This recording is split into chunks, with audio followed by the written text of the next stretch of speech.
मागणीला मोठं यश आलंय. केंद्रीय शिक्षण मंत्र्यांचा राजीनामा झालाय. 33 दिवसानंतर हा राजीनामा येतोय पहिल्या मागणीनंतर. काय पहिली प्रतिक्रिया? सरकार झुकलं असं वाटतंय? कारण सकाळीच तुम्ही म्हणलं होतं की राजीनामा घेणार नाही, मोदी शहा अडचणीत. प्रश्न असा आहे की हा राजीनामा पंतप्रधानांनी मागितलाय असं कुठंही वक्तव्य नाहीये.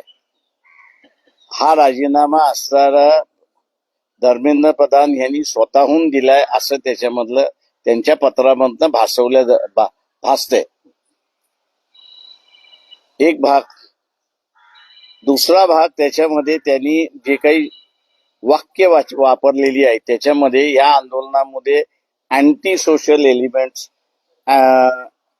अँटी देश एलिमेंट्स जे आहेत ते घुसतात आहेत आणि म्हणून मला असा राजीनामा द्यावा लागतोय. कुठेही माझ्या अकर्तृत्वामुळे 22 जणांनी आत्महत्या केली याच्याबद्दल त्या पत्रामध्ये कुठेही खंत नाही. तिसरी गोष्ट त्याच्यामधली जी काही भाषा वापरलेली आहे त्या भाषेवरनं असं दिसतंय की कोणीही आंदोलन करू नये, आम्ही जे करू तीच पूर्व दिशा यापुढे राहील असं त्यांचं वक्तव्य शेवटच्या पॅराग्राफ मध्ये अशी परिस्थिती आहे. त्यांनी कुठेही पोलिसांनी केलेल्या अमानुष अत्याचाराचा, लाठीचार्जचा कुठेही उल्लेख नाहीये किंवा त्यांच्या पत्रामध्ये या लाठीचार्जचा असताना चौकशी होणार, जे पोलीस दोषी आहेत त्यांच्यावरती कारवाई होणार याचाही कुठे आपल्याला त्या ठिकाणी उल्लेख दिसत नाहीये. किंवा ज्या सेंट्रलाइज परीक्षेचा निकाल झालाय, सेंट्रलाइज परीक्षा घेऊन निकाल देण्यात आलेला आहे, त्यातून हे सगळे प्रश्न उद्भवतात आहेत आणि म्हणून आम्ही ह्या सगळ्या सिस्टम मध्ये आम्ही बदल करू किंवा आम्ही जी असणारी मागणी करतोय की पूर्वी शिक्षण हा राज्याचा विषय होता, तो केंद्राचा नव्हता. तोपर्यंत शिक्षणामध्ये कुठेही गडबड झालेली आपल्याला दिसत नाही. परंतु सेंट्रलाइज झाल्यानंतर एक मनी मेकिंग इंडस्ट्री म्हणून मोठ्या प्रमाणात त्या झाली. का परीक्षा घ्यायची असेल तर 500 रुपये कुठली तरी एक इन्स्टिट्यूशन आणि 22 लाख विद्यार्थी मल्टिप्लाइड बाय 500 असं जर हिशेब केला तर त्या संस्थेला किती मिळाले आपण त्या ठिकाणी बघा. हे सेंट्रलायझेशन फक्त मनी मेकिंग इंडस्ट्री झालेलं आहे आणि म्हणून तुम्ही नीट हे बरखास्त करणार का? सेंट्रलाइज एक्झामिनेशन यापुढे होणार नाही. जुनी पद्धत जी होती एज्युकेशनची ती राज्याचाच विषय राहील का? आणि पंतप्रधान स्वतः या 22 विद्यार्थ्यांची जी आत्महत्या केलेली आहे त्याच्याबद्दल दुःख व्यक्त करणार का? किंवा आता असणारं जसं विद्यार्थ्यांच्या संघटनेच्या वतीने कॉम्पेन्सेशनचा मुद्दा हा आल्याशिवाय आम्ही आमचं आंदोलन मागे घेणार नाही असं जे काही वक्तव्य आलेलं आहे किंवा हळूहळू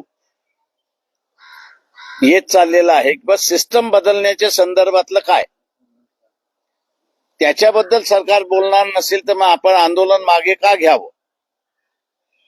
ही जी चर्चा सुरुवात झालेली आहे ती मी असताना मानतोय की सरकारमध्येच कुठेतरी विचार विनिमय झालाय आणि राजीनामा आलाय असं दिसत नाही. तर मला असं दिसतंय की धर्मेंद्र प्रधान यांनी स्वतःहूनच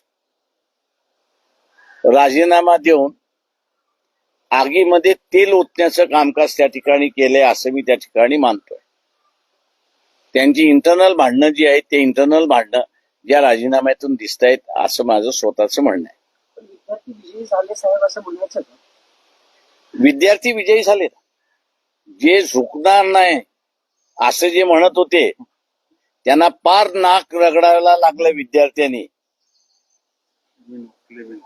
तर कॉक्रोच या शब्दापासून खरं तर सुरुवात झाली, सगळी पडली.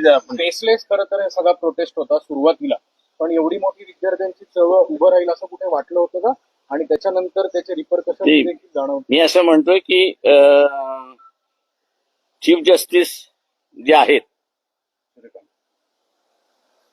सूर्यकांतजी, त्यांचा ह्या सरकारवरती कुठेतरी राग दिसतोय बा. आणि एकदा नाही तर त्यांनी दोनदा चिथवणी दिली असं माझं स्वतःच म्हणणं आहे. पहिल्यांदा कॉक्रोच हा शब्द वापरून आणि दुसऱ्यांदा लाठीचार्ज झाल्यानंतर आम्हाला व्हिडिओज बघायचे नाहीत. हे जे वक्तव्य आहे हे माझ्या दृष्टीने कॅल्क्युलेटेड वक्तव्य आहे असं मी त्या ठिकाणी मानतोय.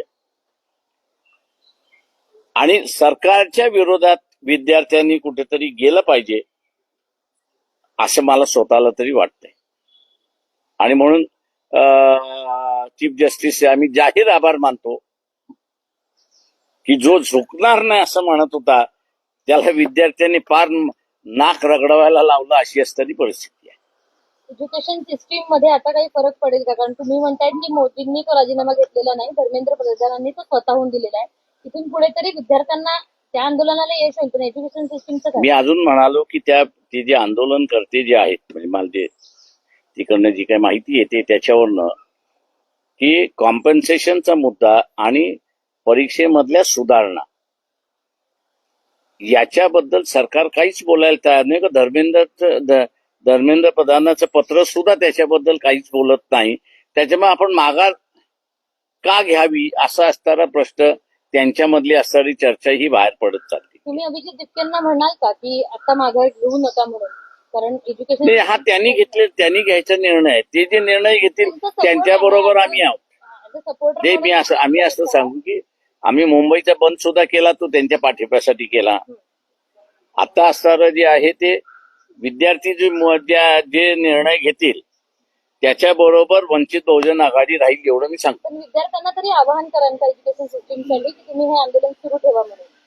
तो त्यांनी निर्णय घ्यायचा. विद्यार्थ्यांनी निर्णय घ्यायचा. त्यांनी घेतला चालू ठेवायचा तर आमचा पूर्ण पाठिंबा त्याला. चल.